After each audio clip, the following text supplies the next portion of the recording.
जय हिंद। मैं निसार अहमद। आप देख रहे हैं Manav Adhikar media present news and entertainment. Kanpur Nagar के एक नाबालिग लड़की से पड़ोसी के दबंग लड़के कर रहे थे छेड़खानी। देखिए ये रिपोर्ट। ने के घर में घुसकर किया रेप का प्रयास, दारू से नहलाया। एफआईआर की जगह दरोगा बोला जब एप्लीकेशन लाती है तेरे साथ रेप ही होता है। एसपी ने शुरू कराई जांच। थानेदार बोला था चल मेरे साथ जीप में बैठ, तुझे पूरा कानपुर घुमाऊंगा, देखे तेरी मर्जी के खिलाफ कौन रेप कर सकता है। कानपुर पुलिस लगता है महिलाओं बच्चियों के साथ अपराधों में खुद ही अपराधियों की हमसफर हो चुकी है, तभी तो वह थाने में बच्चियों से ऐसी सभ्यता की बातें करते हैं जिसे सुनकर ही शर्म आ जाती। कानपुर के एक गुंडे ने अपनी इज्जत बचाती घूम रही एक नाबालिग बच्ची 50 दिन से थाने में लेकर एसएसपी कार्यालय तक के चक्कर लगा रही है। गुंडे 2 बार घर में घुसकर बच्ची से रेप का प्रयास कर चुका है। इसी सब को देखते हुए आइए सुनते हैं पीड़ित की पूरी जवानी और कानपुर एसपी से मुलाकात करके की कार्रवाई की मांग। आइए चलें देखें। फिर दे देंगे आपको थाने में, अभी थाने में फिर वही बात होगी। अभी मानो मेरी छोटी छोटी दीवार मजबूर है भैया, न मेरे लड़का न मेरे आदमी कोई भी नहीं है। मेरे हम समझ अनाथ है मेरी बच्ची है। मैंने बता दिया है, आप वहाँ से हमसे बात कीजिए। हमारे आदमी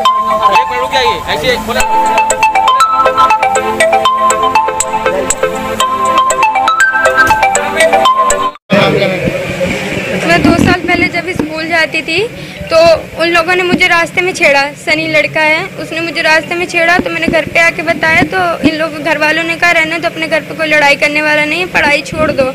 तो पढ़ाई छोड़ दी। फिर अभी 2 महीने पहले मैं अपनी दुकान है हम लोगों के यहाँ परचून की, तो उस पर बैठी हुई थी। उसने मेरे बाल पकड़े, रोड पे घसीटते हुए ले गया, उसने रोड पे मारा। और जब मैंने अपने बचाने के लिए मैं भागी अपने घर की तरफ तो देरी से मैं टकरा के गिर गई और वो मेरे घर पे घुस के आया। उसने मेरे कपड़े फाड़ दिए, मुझ पे दारू डाली और बोलता है सीधी तरह नहीं मानोगी तो आपकी रेप करूँगा। जब मैं यहाँ एसएसपी के पास आई उन्होंने मुझे कहा कि जाओ थाने जाओ, मैं देख लूँगा। जब मैं थाने गई तो कौशल दीक्षित मुझे 6 बजे बुलाया, 9 बजे तक रात में बैठाए रहे। कहते मैं अभी आता हूँ अभी आता हूँ। जब वो आए तो मुझसे बोलते हैं कि चल तू मेरी बैठ गाड़ी में, देखो तो कितनी सुंदर है जो बिना तेरी मर्जी के कोई पूरे कानपुर में तुझे छू ले।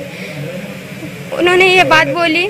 उसके बाद अब अधिकारियों से मिली तो फिर क्या बोला गया? अधिकारियों से फिर जब मैं मिली फिर उन्होंने थाने भेज दिया। जब इस बार मैं थाने गई, हाँ, तो अब उनका क्या तो उन्होंने ये मुझसे बोला जरा अपने मुंह से दुपट्टा हटाओ, देखिए तुम कितनी सुंदर हो जो तुम्हारे साथ छेड़खानी हुआ करती है, और जब तुम एप्लीकेशन लेके आती तब तुम्हारे साथ रेप ही हुआ करता है।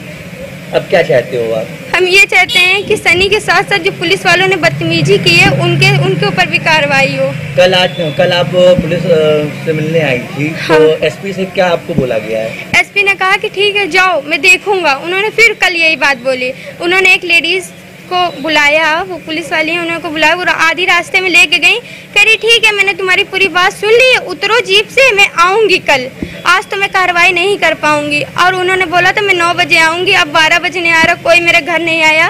और जब मैं फिर से अभी यहाँ पे आ रही थी तो वही सनी नाम का लड़का मेरा पीछा करते हुए मुझे परेशान किया। जिस तरीके से आपके साथ बर्बरता की गई है, उसके बाद पुलिस द्वारा लगातार आपके साथ बर्बरता की गई है, तो इससे क्या लग रहा है कि पुलिस पर भरोसा आप कर सकते हैं?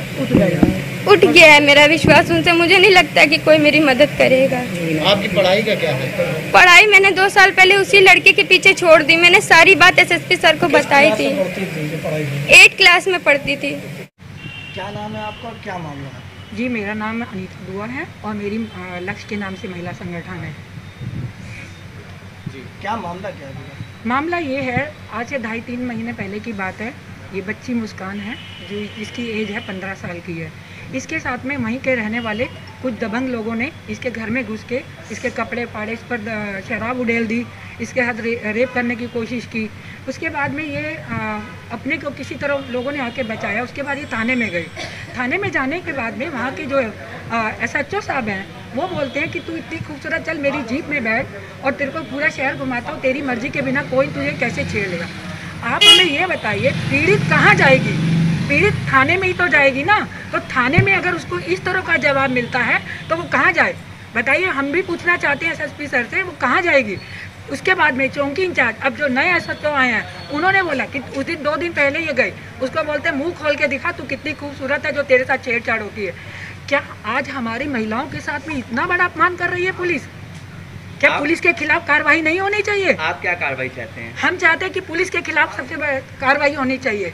पहले पुलिस के खिलाफ होनी चाहिए, सनी के खिलाफ। वो दबंग है, उसको आप साथ में बैठाते हो और पुलिस के सामने वो दबंग इतना है कि इस बच्ची को हाथ उठा के मार रहे हैं। जो जिस दबंग युवक का नाम लिया जा रहा है आप लोगों द्वारा, वो क्या करता है और कहाँ रहता है? वो इस बच्ची के घर के पास ही में रहता है और वो लोडर चलाता है।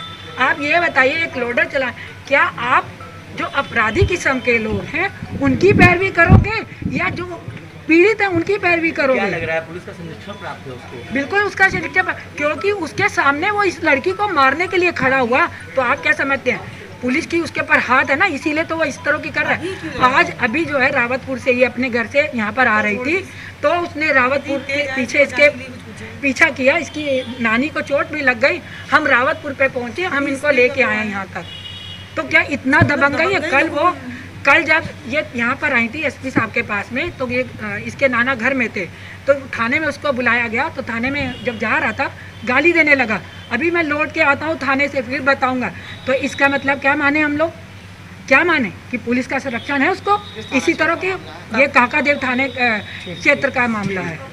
हम चाहते भी कार्रवाई होनी चाहिए, सनी पे भी कार्रवाई। अगर नहीं होगी तो हम आंदोलन करेंगे, मुख्यमंत्री तक जाके अपनी बात। काकादेव से एक पीड़ित आई है जिसका कहना यह है कि उसके साथ दबंगों द्वारा जो है वो बर्बरता की गई है, कपड़े फाड़े गए, शराब से नहलाया गया है। इस पूरे प्रकरण में क्या कार्रवाई की जा रही है? उसके लिए मैंने थाना प्रभारी को स्पेशली फ़ोन करके उनको बताया हूँ और उस पूरे प्रकरण की जांच करने का भी आदेश किया गया है और उसमें सत्यता पाने पर तुरंत अभियोग दर्ज होगा और जो लोग भी इस तरह के अगर कृत्य किए होंगे उनके विरुद्ध कठोर कार्रवाई की जाएगी। सर, पुलिस कर्मियों के ऊपर, तत्कालीन SHO के ऊपर आरोप लग रहे हैं, उस पर क्या कहना है? उसके लिए मैंने उनके परिवार को बता दिया है कि अगर उनको किसी प्रकार का किसी के विरुद्ध कोई शक हो रहा है तो वो दें, प्रार्थना पत्र दें, उसकी जाँच कर हमारे श्रीमान वरिष्ठ पुलिस अधीक्षक महोदय वैधानिक कार्रवाई उनके भी विरुद्ध करेंगे।